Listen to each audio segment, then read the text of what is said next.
આજે વહેલી સવારથી જ મતદાનનો પૂરજોશમાં પ્રારંભ થઈ ગયો હતો। સવારે 7 કલાકે મતદાન શરૂ થવાનું હોય 6 વાગ્યાથી કેટલાક મતદાન મથકો પર મતદારોની લાઈનો જોવા મળી હતી। સવારે 7 કલાકે ભાજપના ઉમેદવાર રંજનબેન ભટ્ટે પણ સમા વિસ્તારમાં મતદાન કર્યું હતું। વહેલી સવારે પણ મતદારોનો આવો ઉત્સાહ જોઈ તેઓ પ્રભાવિત થયા હતા અને દરેક નાગરિક મતદાન કરે તેવી અપીલ કરી હતી।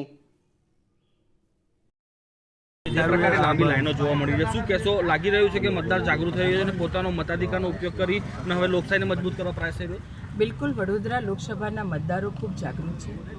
તેઓ પોતે મતાધિકારનો ઉપયોગ કરવો જ જોઈએ તેવું તેઓ માને છે અને આજે 6:15 વાગ્યાથી મતદાનની શરૂઆત 7 વાગ્યાથી છે, પણ 6:15 વાગ્યાથી દરેક પોલિંગ સ્ટેશન પર મતદારોએ લાઇનમાં ઊભા રહીને મતદાન આપવા માટે ઉત્સુકતાથી ભાગ લઈ રહ્યા છે। મતદારોને ખૂબ અભિનંદન આપી રહી છું અને દરેક મતદારોએ પોતે પોતાના પરિવાર સાથે મતદાન કરવા જવું જ જોઈએ।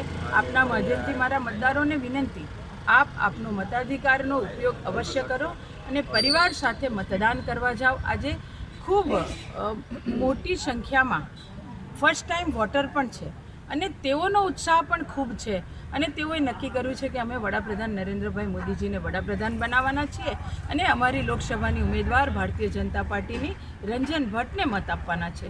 મતદારોનો વિશ્વાસ જોઈને મને પણ ખૂબ વિશ્વાસ છે કે જંગી લીડ સાથે મતદારો મતદાન કરવાના છે, જંગી લીડ સાથે જીતાડવાના છે।